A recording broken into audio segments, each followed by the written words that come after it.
Cliche. Look, anong kanta nila? Sige, kantay mo. I don't know. I think Russell can Salbahe. Hang on. Na-delay ako doon. May delay ako doon eh. Medyo na-delay ako doon. That's okay. Hang on. Crossing the wire.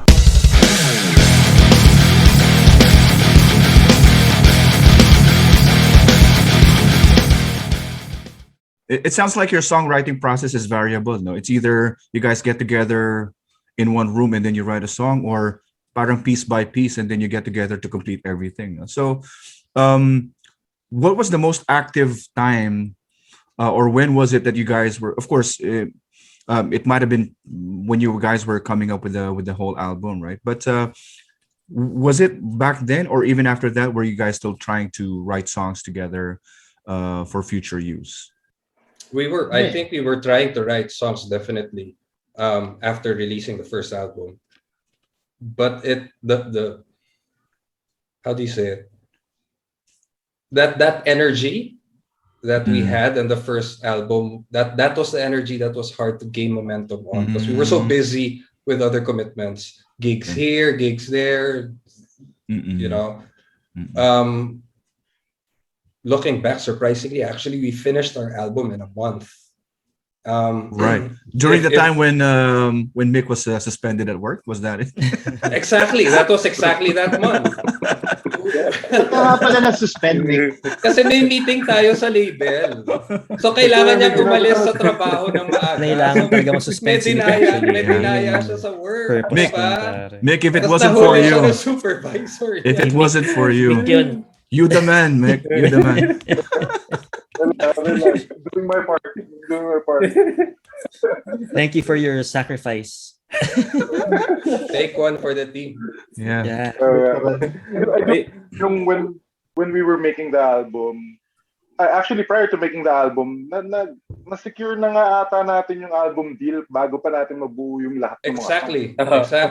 So yung 1 month na na-suspend ka, doon pa natin sinulat yung 5 more songs. Yung nagpupunta tayo kila Joey noon. So we had to write 5 more songs in a month and record it and mix it. So, but you know what? It wasn't. It sounds heavy, but looking back, I think all 4 of us felt that it was actually not so heavy. It was actually so doable. It wasn't even a burden. Yeah. I guess we were just so excited to do it. But going back to your question, Ramil, yung wanting to sound opposed from Sky Church and LOC. Yeah, definitely. Actually, what we wanted to do was to sound different from everyone else. We wanted to write a lot of slower songs and ballads. Dumating si Mick. Tapos hindi. You make it sound nangyari. Alam mo, kami ni Joey, ganito parang sama ng dating nun. Kami ni Russell at ni Joey, parang may mga trabaho na tayo. Si Russell, pamilyado na. May mga rent na tayo. So, settle down na rin tayo sa music. Ganun. Si Mick, punk na punk pa nun. As in, galing siyang man down. As in, punk mentality talaga. Pagpasok ng banda, it's like, he didn't literally say it, but his vibe sort of was trying to tell us, like, guys, ano ba kayo? 26 lang tayo. Settle down. Rock muna tayo. Okay. So, yeah, then naturally, nung pumasok si Mick, natanggal agad lahat ng ballad dreams namin.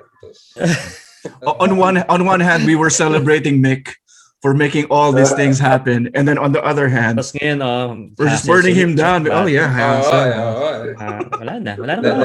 That's Mick. Or did you guys really wanted to make a ballad, or I mean, Yeah, consciously we wanted to do slow, alternative, crossing. If you listen to Shift, that was supposed to be our. I haven't heard of it, but I will. Me too. Sorry, I gotta listen to that later. It's a bonus track, so it's hidden in the CD. So it's like so it's like going to a sari store, buy a 1 peso chip, and then there's a sticker inside. That's the bonus, right? Parang Bazooka Joe. Yan, Chong. Yeah, there's a comic strip inside. Parang Chicadis. May laruan. May laruan. Tandaan nyo na, Chong, Chicadis. Tandaan na. Pero to get back to yung writing that album, like if I had to use a word, it wasn't even that it was intense eh. Again, parang sinabi nga ni Pep, hindi namin ramdam masyado eh. Because Hindi at all. the funny thing, that was the height ng I mean, not to sound too rock and roll about it, but that was the height ng pagbibisyo naming apat. Like Russ wasn't even Rock a and drinker Rock and when we roll. met him eh. Pero nung panahon na yan, we were just So we were umiinom si having a Ras good nun. time eh. Oh, Ay. naglalasing talaga kami nun. Naknam po, si Decidido Ras kami maglasing. umiinom pa. Ay, Akala ko hindi nyo ba kaibigan si alam Ras na eh. the whole time na ni-record yung EP, lasing kami lahat nun, kaya hindi na namin Lahat. maulit yon. Hindi lang EP, Wow. pati yung mismong Anak album. nam po. The album, yeah. We were album. sort of Rock and roll. sponsored ng kasi we were hanging out with Frey a lot, a really good friend of ours, si Frey. And because of his work sa Warner, like he just bring like leftover stuff from the album launches, mga leftover gym beams, whatever. So nagte-take kami pa kayo, literally. si ano? Si Mick, naging commercial model pa ng Colt 45. Oh, Colt 45 pa. Try. Yari. So yeah, we 1 year. pero yeah, that album at saka yung that EP and that album, those were furious. Like if I had to use a word to describe it, it was like furious writing sessions na alam mo yung talagang tuloy-tuloy lang, parang siyang automatic writing eh na tapos ang Nice. bibilis. It wasn't always gold, pero ang bilis lang namin kausap na. Yeah, diba? yeah. Tanggal yan. Yeah. ganun. Yeah, But yeah. that's good. Okay yan siya. Okay yung ginawa. Actually, Okay yung tama si process Joey. nyo. Yun yung term, ang bilis eh. And if anything, I think we gained the confidence of the label That's good. and everyone else because they knew that this band was on fire. 1 month, oh my God. Yeah, and you can produce just like that. Diba? It's funny kasi ano eh, like even si Riz from our buddy from King Lai from Hong Kong, si Riz King Laichi, like in a span of that time, like it was less than a year. Mark was there, si Baling nandun. We opened for Shadows Fall. And at the time it was like an unheard of yung metal band na tutugtog sa Pinas eh. So it was good timing. Wow. We played Hong Kong. And then we recorded some stuff. We did all that, and we didn't even have an album yet. That was the really funny thing. Kaya nga I remember Riz when we landed in Hong Kong, he was like, "Okay, where's your merch na ibebenta na sa gate?" Sabi ko, "We don't have merch." Sabi niya, "Where's your album na ibebenta na?" Sabi ko, "We don't even have an album." Sabi niya, "Wow, you're the worst band ever." Sabi niya, you are the worst band ever, literally. So sabi ko, "Yeah, dude, like I don't know why we're here now. I mean, of course, we appreciate that you brought us here. Pero sabi ko, pero seriously, dude, wala pa kaming album. As in, we didn't actually have enough songs that we actually had to play Blunt Force Trauma twice. Just because the crowd wanted more and we were like, no, really, wala na talagang kanta. Wala na talaga. As in, wala kaming naka-ready. So like an encore, you played it twice or Yeah, they wanted an encore. So, yeah, okay. so sabi ko, yeah, well, okay, we'll just play that song again. Diba? Interesting for me. I always go back to my experience with Loads of Motherhood now. There were a lot of people who approached me personally or the three other guys in the band to sign a contract or something, right? How was it with you guys? Was there an attempt or even an activity wherein you approached the labels or people from the labels, or did they approach you? How did you end up signing a contract with a record label? Well, modesty aside, the opportunities actually came. We were going out to hunt, but I think their buying in came first. Okay. And with regards to the signing of whatever, I think all four of us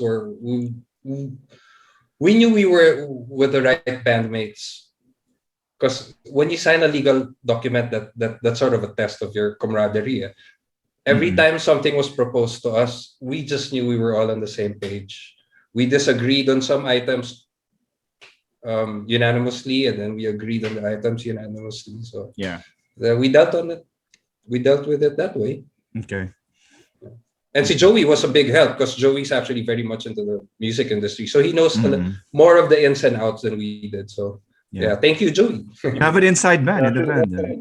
Yeah, Yeah, Nick. that was a big advantage because si Joey nga, he's sanay siya. I mean, in terms of making yung big deals na ano, because he worked in pulp, the signing contracts, yung being looking out for important details and what have you. So, if anything, yun yung well, with anything this sa band, meron kaming roles, di ba? And that was one of Joey's main roles in terms of ano, yung being the business side of the band.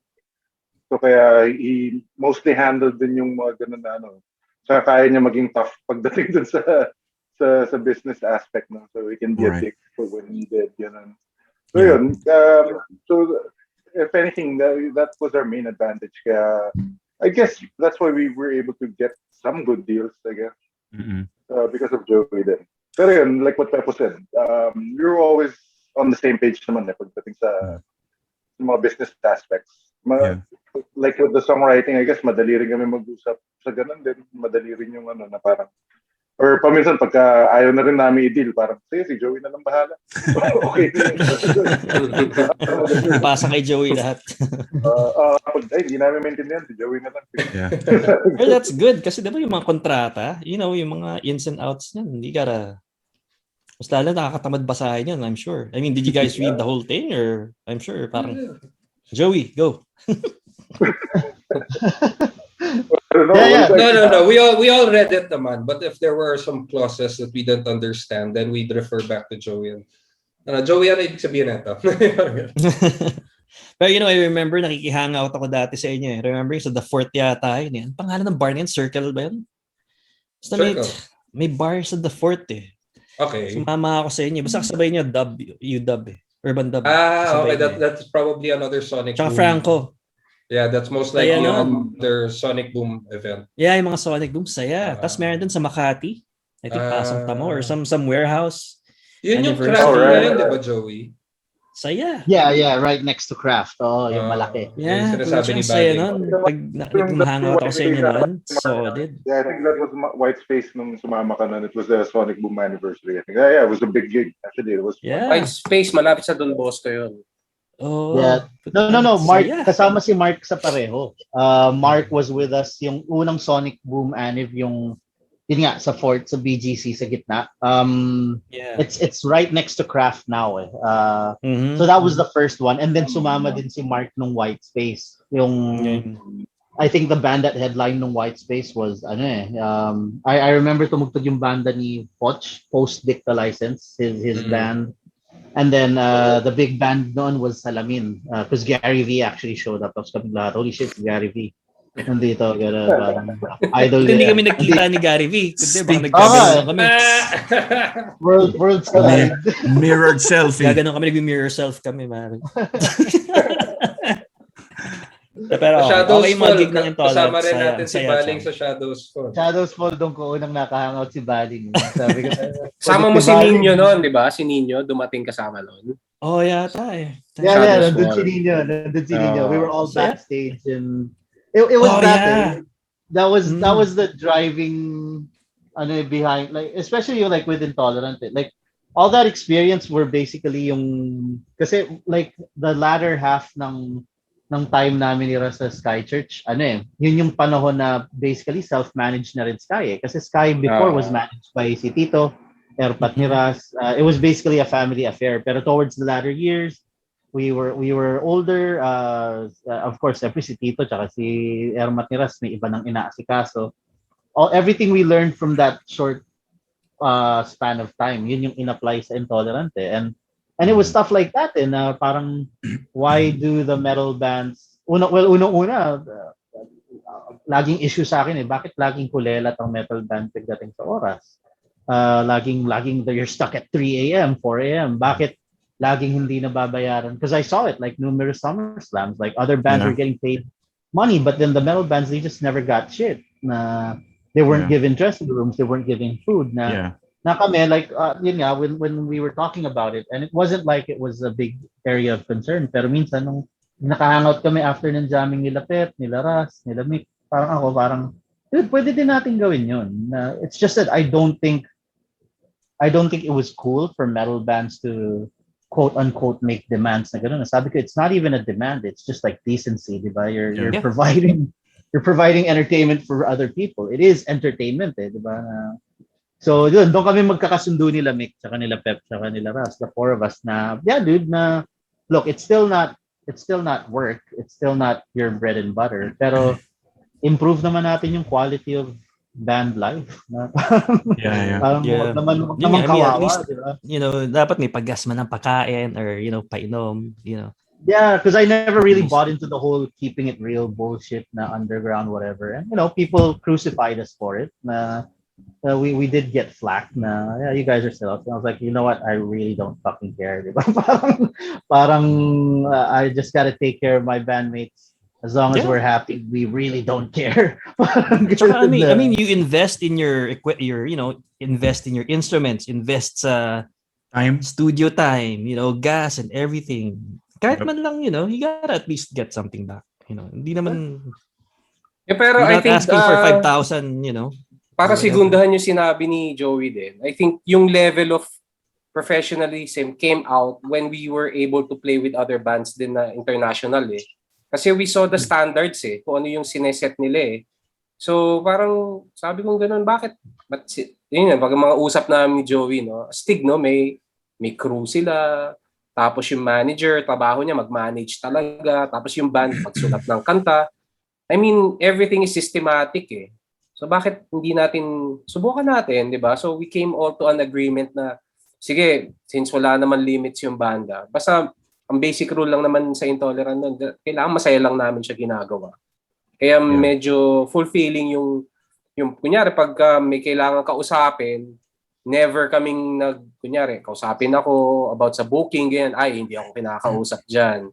Si Joey. Tapos pag may magtatanong sa akin, Ras, paano nyo minix yung, hindi ako tinakausap dyan. Tanungin mo si Pepo. May mga assigned na people na we had this agreement na kung sino yung may core na gift dun sa skill sa ganung field, sila talaga. Kasi kaya na nilang gawin yun eh. I mean, yun nga yung naging magic nung Kaya maganda yung yung kinalabasan ng songs. Kasi it's all natural eh. Pati yung flow ng progress ng band.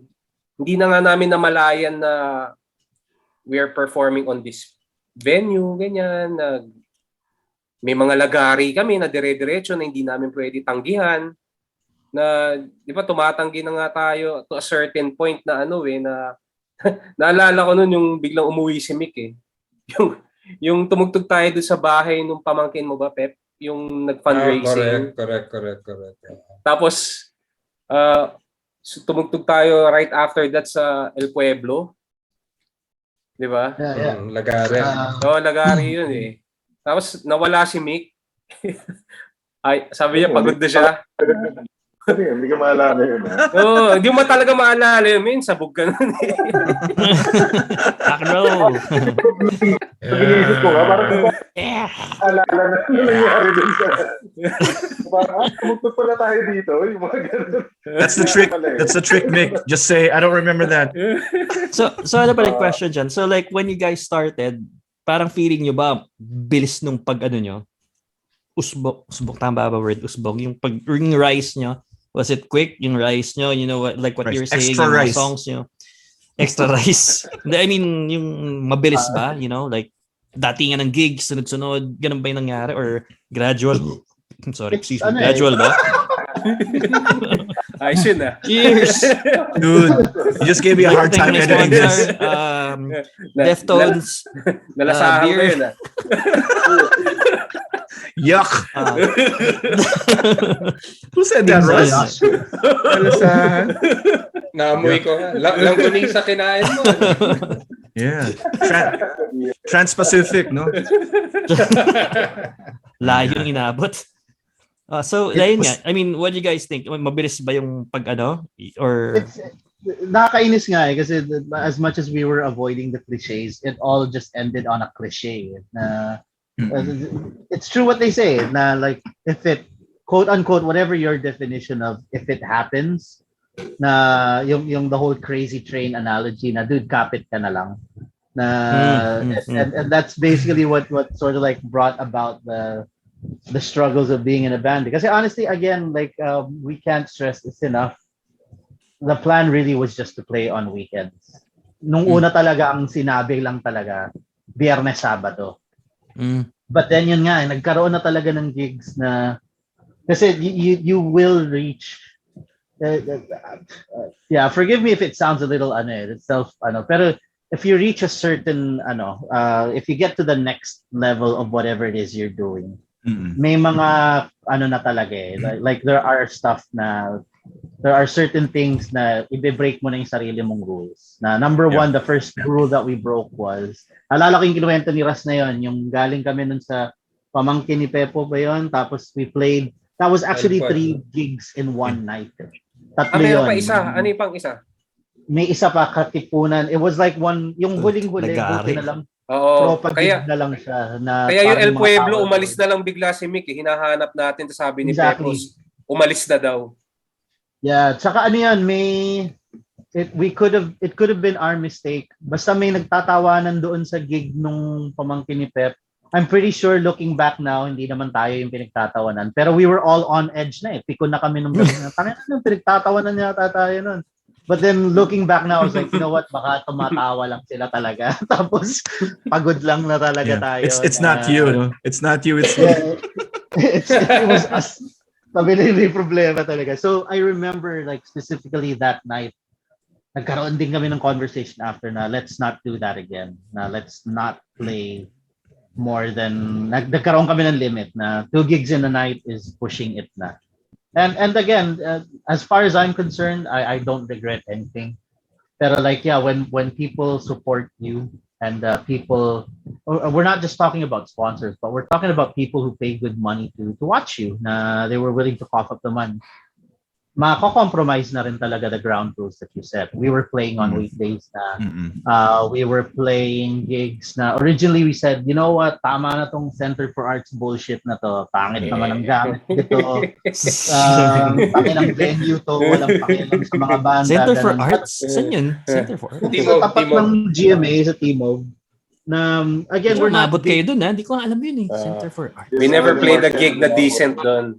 Yeah. Okay. As in, talaga na, again, it's not that we're pompous assholes, pero sa akin lang, na dude, we're playing, tumutugtog na nga kami, na, fuck, you can't even give me like a fucking decent amp, na ayaw mo man lang patunugin kami na maayos. So, we had a rule na, you know what, wag na natin tugtog, tangin ng lugar yan, wag na. But then again, if it's somebody na, dude, birthday ko, and how can you say no to that? Diba? Na parang, dude, birthday nung tropa natin. So yun, it dumami na ng dumami, and that's what was happening na rin. Na to answer your question, ang nangyari na lang talaga is, meron kaming plano, pero hindi na nasunod yung mga plano. Na, I remember it was Pepo who actually brought that to our attention na, guys, nakikinit ako na to. I predict we are gonna burn out at some point. And but the thing is, again, when it was scary for me, kasi I was coming from a different direction naman, na dude, this is as good as it gets. If we want to maintain this standard that we set now, we at least get this much, we can pay for certain bills. Because it did get to the point, which looking back now is also a source of pride for me, at least. It did get to the point na the band thing was affording us certain liberties. Privileges. Like ako, I was able to pay rent. And my rent wasn't big. I mean, it was, pero like that was really, really something na we were proud of. And I think so how long? Nakabili ng PlayStation talaga. Nagkaroon na rin yung banda ng moving cash flow. So medyo na-establish din yun. Yeah, so Siras PlayStation actually binili ni Ras. PlayStation. PS2 ba? PS3. PS3. So like how long did it take till to the point na umabot kayo doon? Did it take like from the start like 3-4 years? Yun yung you would say yung peak niya? You peaked at the 4th, 3rd year or what? I guess the peak was pretty fast. Like I said, like we got the Hong Kong gig, we didn't even have an album. And not to be too modest, but like we made a really good amount of change playing that gig in Hong Kong. It was so good they extended our stay. We were only supposed to stay for like 3 days. Pero like that's why we're still friends with them till now. Like nag-bonding talaga yung Shepherds. Close to with Shepherds, no? Yeah, so yun, I'd say it was pretty fast, especially with band standard, underground band standards, if you call it, Pero or I'd whatever. say that's a good thing kasi usually sinasabi nila the faster na paakyat ka, yung pagbagsak mo rin. Pero you guys were able to retain yung peak kayo, tapos you were able to stay on that peak, I'd say, right? Tama ba?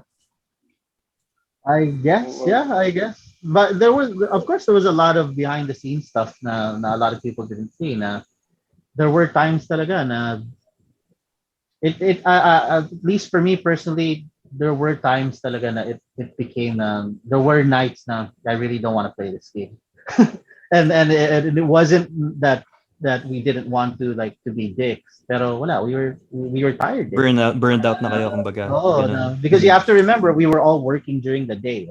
The one smart decision we all made was, even if we always knew that it wasn't something to make a career out of it. So none of us gave up our day jobs. We were all working. That's good. Pero I can relate to that. I can imagine nga na parang, alam mo yun, yung especially pag yung start ng banda nyo, andun yung excitement niya na parang tutugtog ako. Tapos pag yung sobrang dami na parang tangina, parang nakakaano to. Parang nawawala na yung thrill mo, di ba? Pag yung sobrang sunod-sunod at lagari pa na, I'm sure, yeah, it would, it would definitely burn you out compared to like yung pakonti-konti lang, or at least, I mean, not too much, at least. Yeah, Or exactly. moderate. No? Yan yung mismong point na sinet yata ni Pepo nung nag-meeting kami before, na ang hinahanap niya was for the band to, hang out more, to reconnect. Kasi nangyayari, nakikita na lang kami sa mga venues, sa tugtog, tapos kanya-kanyang uwi. Kanya-kanya na. Oo, na in-stress out niya yung point na, let's hang out more. Wag muna tayong tumugtog, ganyan. Para, Mas importante yung hangout talaga, sa totoo reconnect. lang, pag sa banda, no? Yun. At that time naman kasi, to be honest, kung saan ako dalhin, dun lang talaga ako. So kung gusto mo mag-hangout, hangout. Kung tugtog. Parang siguro dumating yung point na na meron ng mga nababurnout, meron ng gusto pa nung tumugtog. So that level was really stressing each and everyone sa band noong time na yon. So we all learned our decisions naman from there. I also think that the unconscious mistake that we made was overcommitting to all the offers that were thrown at us. Yes, so correct. it's not like we were just looking for gigs. Actually, we were just locked down with commitment. So I think Joey did a very good job bridging our band as artists with the opportunities of productions, gigs, producers, managers, and everyone else. I think at one point that we had signed so much, we didn't even know that we had signed so much commitments that I think we were booked for the next 15 months. Yeah, wow. That's when I said, guys, we're gonna burn Pressure out. Yun, Pero wala committed. Pinirmahan mo. Yeah. Okay, so let's do it. Wow. Ano lang talaga basically law of diminishing returns na lang din yung nangyari sa banda. Exactly. And then, tapos wala, kumbaga may kanya-kanyang goals din kaming gusto ma-achieve at the same time, hindi na congruent lahat ng mga gusto namin mangyari. Which actually ultimately led to the band's demise. Because of that. Kumbaga parang in the end, parang, hindi na ako masaya. It's parang everybody wasn't so happy na iba na yung gustong mangyari. Na, yun, kaya din nawala yung band. What's the date of the formal breakup? Do you guys remember? Is it a significant date? Is it around 2015? Nag-post di ba, Joey? Nag-post tayo ng... Yeah. No, the day I posted the night before kami na. All I remember it was summer kasi nung nag-meeting kami sa Trinoma, that's basically what we called it quits. Parang 2011 yata yun. Yeah, something around that date. Yeah, or 12. But it was right after the I'd probably find out because it was right after. It was 4 days after the Sonic Boom anniversary shows. So yeah, It was around that time. 2014 probably. I think tama ba? Hindi. 2014. No. Hindi. Kasi Earlier, I think. Earlier. 2012 nag-work, is, yeah, I think 2012 is more like it. 2013, 2012. San Juan na ako noon eh. Nag-work eh. Hindi na ako sa canteen noon eh. Nung Student? nag-disband tayo, sa canteen Student pa canteen? Hindi ako makarelate. Ano yan, Ramil? Ano Yung student canteen na yan? Ano yan? Stop! Alright. Hindi kinausap. Nabutan ko lang nabutan ko lang lunch Ano lang date. kami. Lunch date. Bait Bulaga. Lunch date ni si Kina Mark, at si Randy Santiago. You gotta remember, the band was formed in 1988, so they know it. Ang tanda, student canteen. No, here's the Student canteen ang puso. Sino yun? Bobby Sino naman Ilarde, Helen Vela, Connie Reyes. Yeah. Grabe. Bobby Ilarde. Oh yeah, man, that's the bomb. The bomb. Yung ba si Frida Fonda? Yung ba No, yun? that's Todas. So, that's Ayun! Si Frida Fonda nasa student canteen. Todas yun. Todas ba? Todas. Spanky. Namimix up siya. Spanky. Spanky. Kasi sila Balsoto. Sige, Galing kaya nung sige, DST. yung documentary ni Spanky Rigor, meron short na docu. Andyan, nasa US siya Nandito siya ngayon. Ganda nga. Ganda ng docu. Papa-selfie ka, Mark. Pagpa-uwi na ako dyan, hanapin ko siya. Going back to what you guys were talking about, I would say na parang yung nangyari sa inyo, kasi I think you mentioned cliche, di ba? Parang it happens to a lot of bands talaga na once they reach their peak talaga, umaabot yung naburnout na. Mm-mm. Tapos doon na nangyayari yung, the usual thing. And you guys I would say you guys had a really good run though. That's what I would say. Mm-mm. I mean, you guys are at least, I would think yung mga goal nyo, I think kahit paano, na-achieve nyo naman siguro, di ba? What you say? Especially during that time, yung goal talaga namin with playing in the band was to have fun. Tapos nung ultimately nung nawala siya, parang kaya rin naayawan namin siya agad. Unang-una, hindi naman siya source of income na yun lang yung kinabubuhayan namin.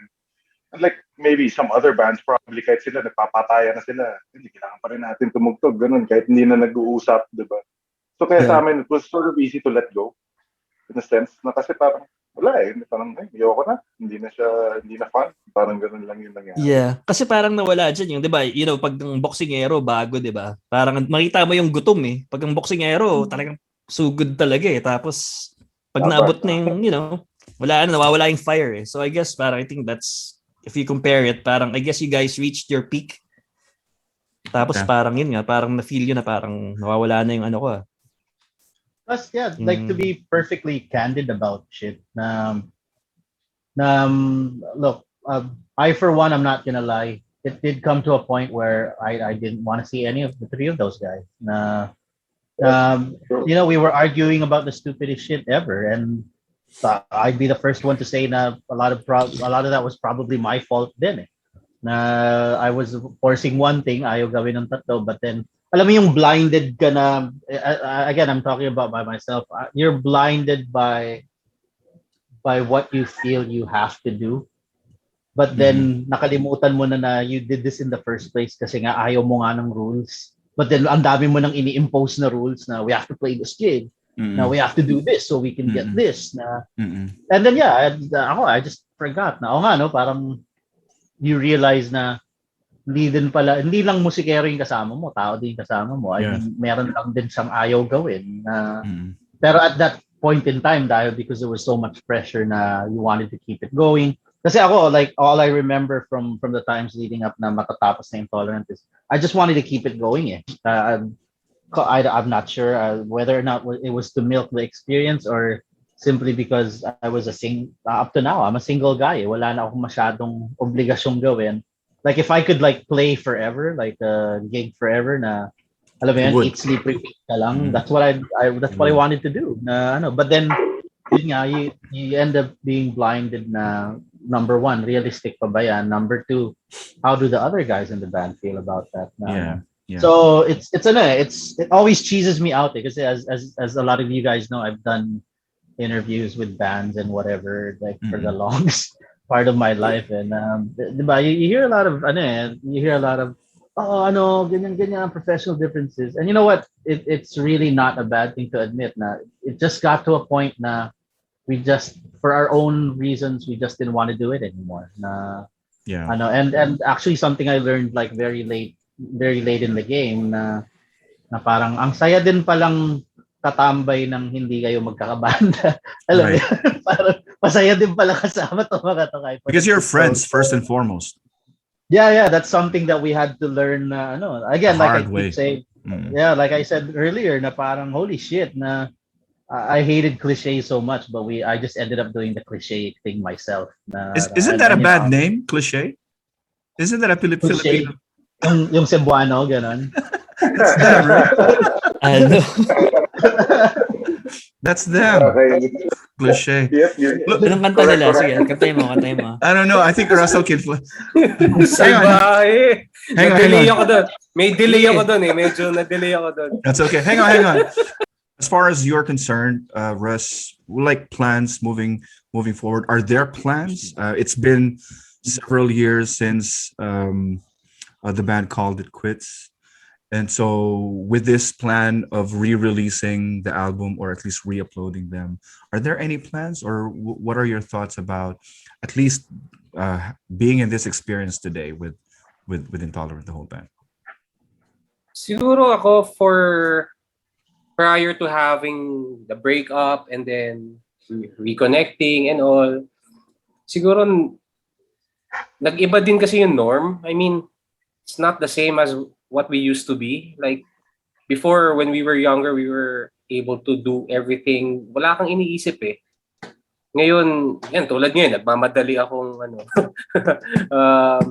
to go to the next room na waiting yung teacher. I mean, it's not the same as before eh.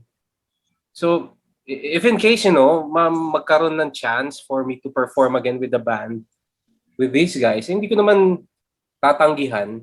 I mean, as long as it's really, the vibe was really, rewarding for me. Kasi, ang hirap maging masaya ngayon eh. I mean, minsan napapatanong nga ako sa kailan ba ako huling tumawa talaga, na yung tawa talaga? I mean, other than nitong pandemic na to. Kasi iba na yung problems na tinatakil ngayon eh. I mean,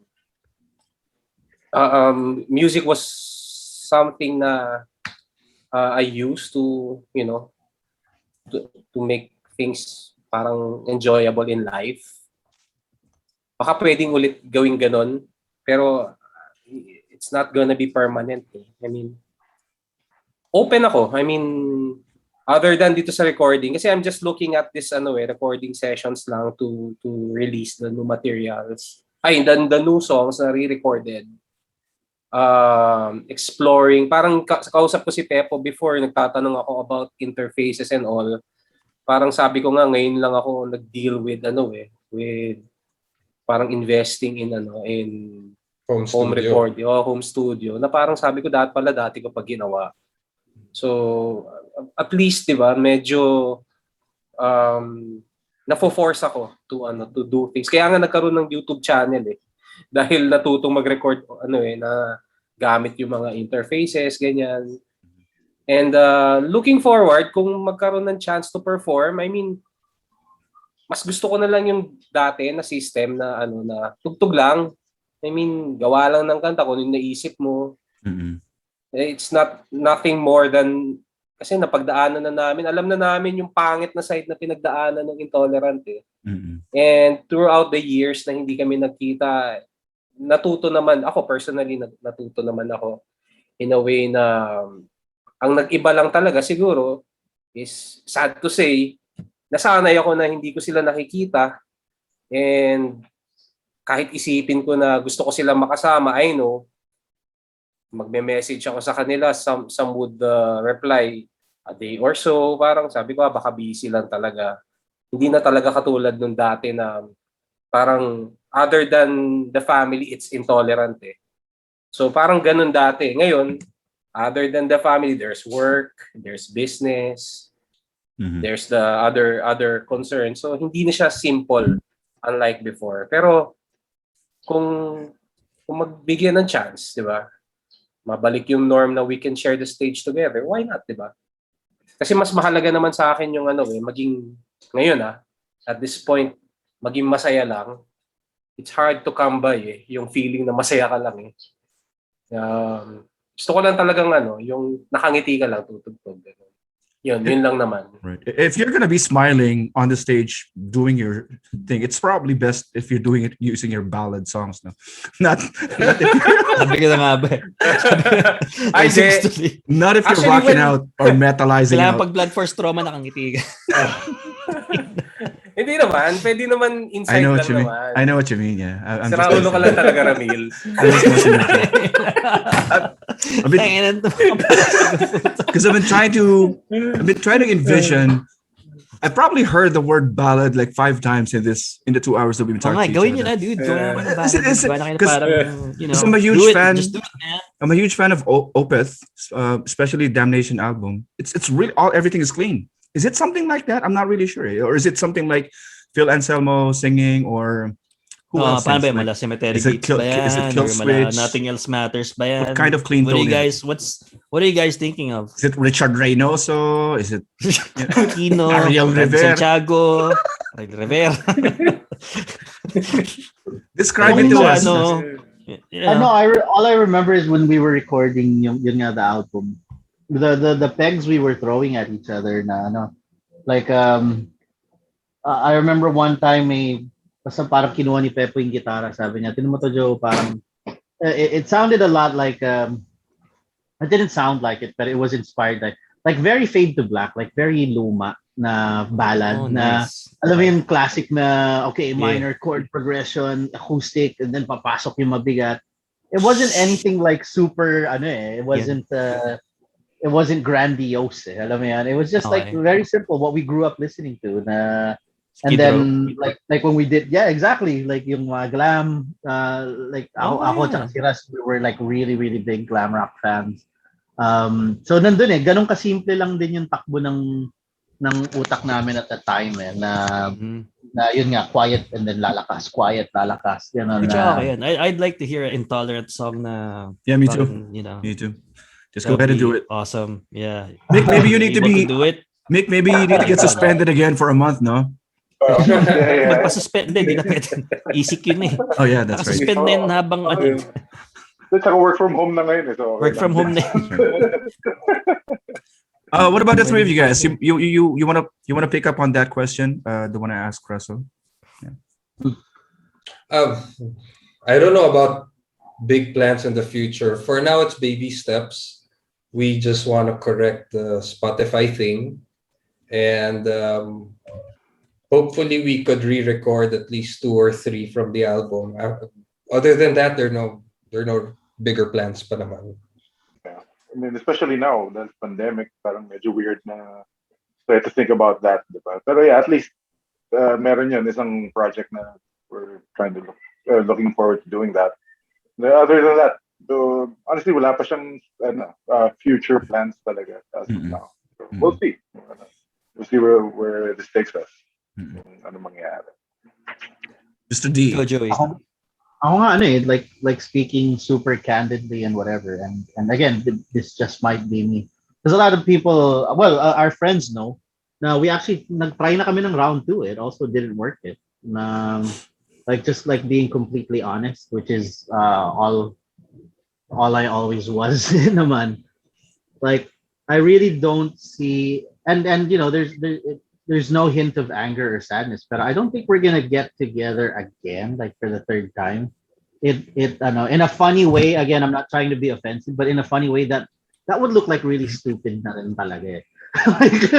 Parang you know how stupid I feel about like when Guns N' Roses tried yung si Axel na lang tapos yung Everybody else is different. Yung nagigitara. And like you have to remember we're all music fans din kaming apat. I totally hated when Metallica kicked Jason Newsted out tapos ituloy pa rin nila like what Pepo said is magic yun. It's like lightning in a bottle, diba? It's never gonna happen again. You gotta learn to say no. But I'm also in the middle na the way that Russ is looking at it na, you know what, like if it was one of us sa aming apat merong may birthday, And Right. it was as simple as like playing in some garage na wala kaming apat lang na tara inom tayo konti tugtog. Of course, why the fuck not, 'di ba? Parang Yeah. syempre naman. Pero like to get Next together video as nyo yun, You gotta take a video of that if yeah, ever you yeah, guys ganun. do Parang that. that would actually be the plan. Guys, gusto nyo manood, panoorin nyo na lang sa YouTube, 'di ba? Or Yeah, watch our old just do that videos, at 'di ba? least. Live, or at least i-live nyo man lang. But yeah, to answer the question, like, would we do it again, like formally as a unit, na may goals, na may ano? Probably not. I mean, diba? Like even the Rolling Stones, as much respect I have for them, it does get ridiculous for a time na. Alam mo yun, hindi na nga sila yung tumutugtog. Siya diba? pa Slayer, dude. Yeah, diba? I mean, that's exactly why I think Slayer. Not that we're comparing ourselves to Slayer, but I think that's exactly why they called it Diba? quits na rin. Na parang Yeah, also dude, yung it's further, ridiculous. they didn't change their sound. Tapos parang nare-realize yung pangit na ng album. Papangit na yung mga albums nila. Parang just call it quits already. Di ba? Pero I mean, you know what? Para sa... Baduy na kung baduy. So kahit, ano, like when we played those songs, like, because most of them are pretty angry songs. Like some of those songs, like even the lyrics, I personally know because Russell was writing them with me. Some of those songs were really personal about stuff he was upset about or stuff he was going through. We're not that upset about it these days. Like that dengue issue. I'm sure si Russell, he wrote that when he got dengue. Pero dude, it's been a few years na rin. I'm pretty sure he's over it na rin. So wala na yung conviction. It's probably gonna sound different na rin if we play those songs. And like God of War or Deathful Rising, believe it or not, we're like ako personally, I'm not that angry anymore. I remember having like conversations with Nick and si Pep na we were drinking a few years ago na sabi ko, you know what, I just want peace of mind. Alam mo yun, gusto ko lang manahimik sa probinsya na kumbaga exercise nyo na yung demons nyo, kumbaga. Dati it was fuck everybody, tanginan yung lahat. Ngayon it's just like, you know what, leave me alone. Diba? So you know what? Alam niyo na yung solution dyan, pare. Gawin niyo na yung ballad niyo. Yun na lang yun. Yun yung katapat. That's your send-off, no? Just do the yun yung swan song niyo at least. Some shit.